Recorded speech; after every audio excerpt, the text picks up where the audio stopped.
മനുഷ്യൻ കാലം പോകുന്തോറും പലതും ഉൾക്കൊണ്ട് മാറും. ആ മാറ്റം നല്ലതാണ്. അങ്ങനെ മാറുന്നത് വളരെ ഉചിതവുമാണ്. അങ്ങനെ മാറ്റപ്പെടുന്നതിന് അനുകൂലമായ സാഹചര്യങ്ങൾ വരുമ്പോൾ മാറുന്നത് കാണുന്നത് ഒരു സന്തോഷമാണ്. ദേ പണ്ട് ടെക്നോളജി ഉണ്ടോ എന്ന് ചോദിച്ച അന്ന് എല്ലാവരും കൂടി എയറിൽ കയറ്റിയ ഒരു സംഘി എന്ന് എല്ലാവരും പറഞ്ഞിരുന്ന ഒരാളുണ്ടല്ലോ. പുള്ളിയുടെ നിലപാടൊക്കെ ഇപ്പോൾ എത്ര യാഥാർത്ഥ്യബോധത്തിലേക്ക് വന്നു എന്നൊന്ന് നോക്കിയേ. നിങ്ങളിതൊന്ന് കേട്ടെ. ക്ഷേത്ര നഗരികളില് പത്മനാഭസ്വാമി ക്ഷേത്രം ഒഴിച്ച് മറ്റുള്ള എല്ലാ പ്രധാന ക്ഷേത്രങ്ങളുടെയും ചുറ്റുമുള്ള സ്ഥലങ്ങൾ മുസ്ലിം സമൂഹം വാങ്ങിക്കൂട്ടുകയാണ്. അതേപോലെ തന്നെ വ്യാപാര കേന്ദ്രങ്ങൾ കേരളത്തില് 5000 കോടിക്കും 10000 കോടിക്ക് ഇടയ്ക്കാണ് മത്സ്യ വിപണി എക്സ്പോർട്ട് അടക്കം. അതിന്റെ ഭൂരിപക്ഷം ഈ പ്രത്യേക സമുദായം കൈയാളുന്നു. 20000 കോടിയോളം വരുന്ന പച്ചക്കറി വിപണി പൂർണ്ണമായിട്ടും അവർ കൈയടക്കുന്നു. വ്യാപാര മേഖല, സമ്പത്ത് ഇവിടെ നിന്ന് ഹിന്ദുക്കളെയും ക്രിസ്ത്യാനികളെയും ബോധപൂർവം ഒഴിച്ചു നിർത്താനുള്ള ശ്രമം. ഇത് പരമാർത്ഥമായിട്ടുള്ള കാര്യമാണ്. ഇത് വെറുതെ അദ്ദേഹം ചുമ്മാ തള്ളിയതൊന്നുമില്ല. ഇവിടെ പലയിടങ്ങളിലും മുസ്ലിങ്ങൾ സ്ഥലം വാങ്ങിക്കൂട്ടുന്നു. ഓക്കെ, അത് നമുക്ക് എന്ത് ചെയ്യാൻ പറ്റും? ആദ്യം പറഞ്ഞ കാര്യം തുടങ്ങാം. മുസ്ലിങ്ങളുടെ കയ്യിൽ പണമുള്ളത് കൊണ്ട് അവർ സ്ഥലങ്ങൾ വാങ്ങുന്നു. ഹിന്ദുവിന്റെ കയ്യിൽ പണമില്ലാത്തത് കൊണ്ട് ഹിന്ദു സ്ഥലം കൊടുക്കാൻ തയ്യാറാവുന്നു. ഇതല്ലേ സത്യം? കൊടുക്കാനുള്ളൊരു സ്ഥലം അത് ആരായാലും വന്ന് വാങ്ങും.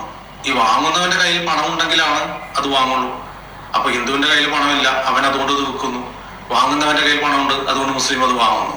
അപ്പൊ മുസ്ലിമിന്റെ കയ്യിൽ പണമുണ്ട്, അതാണ് പ്രശ്നം. അതെങ്ങനെ വന്നത്?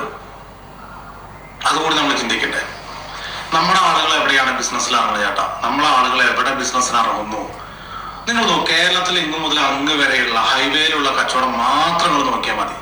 മുസ്ലിം സമുദായത്തിന്റെ കയ്യിലാണ്. അത് അവരാരെങ്കിലും നിർബന്ധിച്ച് അവിടെ കൊണ്ടിടിപ്പിക്കണാണോ? നിങ്ങൾ ആരും തുടങ്ങാത്തത് കൊണ്ട് ആ സ്പേസിൽ അവർ തുടങ്ങുകയാണ് അല്ലേ? അങ്ങനെയല്ലേ? ഇപ്പൊ എന്റെ വീടിന്റെ നേരെ മുമ്പിൽ ഒരു തട്ടുകട ഉണ്ട്. അവിടെ ഒരാൾ തുടങ്ങാത്തത് കൊണ്ട് അവിടെ വേറെ ആൾ വന്ന് തുടങ്ങി. നേരെ മറിച്ച് അവിടെ ഒരാൾ വന്നിരുന്നെങ്കിൽ ഇപ്പുറത്തൊരു കട കൊണ്ടുവന്നിടാൻ അവരെ കൊണ്ട് പറ്റൂല. ഇനി അവർക്ക് രണ്ടാമത് കട അവിടെ കൊണ്ട് തുടങ്ങാൻ പറ്റണമെങ്കിൽ ഈ ഫസ്റ്റ് തുടങ്ങിയവന്റെ കച്ചവടം അത്രയും മോശമായിരിക്കണം, അല്ലെങ്കിൽ അത്രയും മോശപ്പെട്ട ഫുഡ് ആയിരിക്കണം അല്ലേ? ഇതല്ലേ സത്യം? അപ്പോ നമ്മൾ എന്താണ് ചെയ്യേണ്ടത്? നമ്മുടെ കയ്യിൽ പണം ഉണ്ടാവാനുള്ള വഴികൾ നമ്മുടെ ആളുകൾക്ക് പറഞ്ഞു കൊടുക്കൂ. നിങ്ങൾ അതിനുള്ള വഴി ഒരുക്കി കൊടുക്കൂ. പരസ്പരം ഹിന്ദുക്കൾ തമ്മിലൊന്ന് കൈകോർക്കൂ. അവർക്ക് വേണ്ട സപ്പോർട്ട് കൊടുക്കൂ. എന്തിനേറെ കുടുംബത്തിന്ന് വരെ സപ്പോർട്ടില്ല. എന്റെ കാര്യം തന്നെ പറയാലോ. ഞാനൊരു ബിസിനസ് ആകുമ്പോ എന്റെ കുടുംബം ആദ്യം പറയാ, ആ പണിക്ക് പോകണ്ട, അങ്ങനത്തെ പണിക്കൊന്നും പോകണ്ടെന്ന് പറയും. അത് കേട്ടിട്ടാണ് നമ്മളൊരു പണിക്കിറങ്ങുക. അതോടുകൂടി നേരെ മറിച്ച് മുസ്ലിം കുടുംബത്തിൽ ഇവരെ ഒരു ബിസിനസ്സിന് ഇറങ്ങാന്ന് പറഞ്ഞ ഇവരെന്താ പറയാറിയോ? ഇൻഷാ അല്ലാഹ് എല്ലാം നന്നാവും. ഈ ഒറ്റ വർത്തനെ പറയുള്ളൂ. ബാക്കി സപ്പോർട്ട് അങ്ങോട്ട് വരും. സ്വന്തം ഫാമിലി കൂടെ ഉണ്ടെന്നുണ്ടെങ്കിൽ ബാക്കി സപ്പോർട്ട് താനെ വരും. ഇവിടെ വീട്ടിൽ നിന്ന് ഞാനൊക്കെ ഒരു ബിസിനസ്സിന് ഇറങ്ങും. എന്റെ അമ്മയുടെ പ്രാക്കും കേട്ടിറങ്ങണം. എങ്ങനെ ഇതൊന്നും അതിന് പോയിട്ട് നമുക്ക് അറിയാത്ത പണിക്ക് പോയിട്ട് ചെയ്യാൻ നിൽക്കണ്ട, തീർന്നു പഠിക്കട്ടെ. എന്നിട്ട് നമ്മളെന്ത് ചെയ്യും? അമ്മ പറയാനല്ല, പോട്ടെ, എന്തെങ്കിലും ചെയ്ത് രക്ഷപ്പെടണം എന്ന് കരുതി നമ്മൾ ആ വഴിക്കാൻ ഇറങ്ങും. ആദ്യം ഇവിടുന്ന് പോകണ്ടെന്ന് പറഞ്ഞാൽ വിടുന്നത്. അവരുടെ കുടുംബത്തിൽ അങ്ങനെ ഒരു വർത്താനേ ഇല്ലാന്ന്. അതുകൊണ്ട് തന്നെ ആ മക്കൾ ഫ്രീ ആണ്.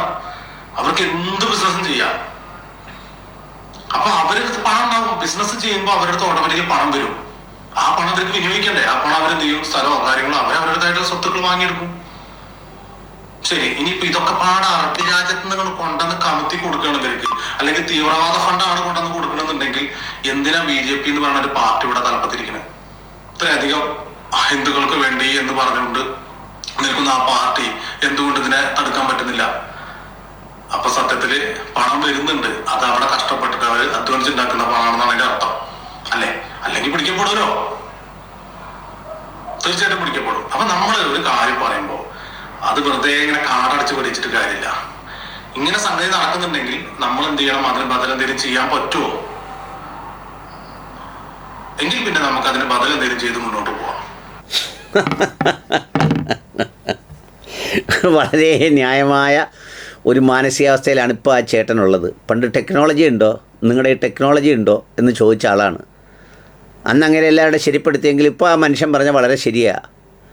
ഇല്ല, പറഞ്ഞ പോലെ കഷ്ടപ്പെടാനും തട്ടുകട നടത്താനും ഞാൻ പറഞ്ഞ പോലെ ആക്രിക്കട നടത്താനും ഒക്കെ നടക്കുന്നതിൻ്റെ ഇതൊക്കെ നടക്കും. അല്ലാതെ ഇതൊന്നും ചെയ്യാൻ സമ്മതിക്കത്തില്ല.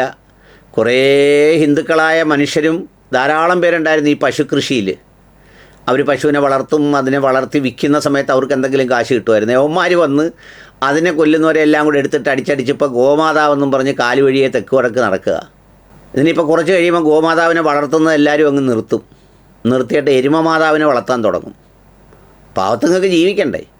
നമ്മുടെ നാട്ടിലൊക്കെ ഒരുപാട് ഹിന്ദു കുടുംബങ്ങൾ, പാരമ്പര്യ കുടുംബങ്ങൾ ജീവിച്ചത് മുഴുവൻ പാല് കച്ചവടവും പശുവിനെ വളർത്തലും ഒക്കെ കൊണ്ടാണ് ജീവിച്ചത്. എല്ലാ സമുദായത്തിലും ഉണ്ട്. അതിൽ എനിക്ക് തോന്നുന്നത് ഈഴവ നായർ കുടുംബങ്ങളിലെ ഒരുപാട് വീടുകളിലുണ്ടായിരുന്നു.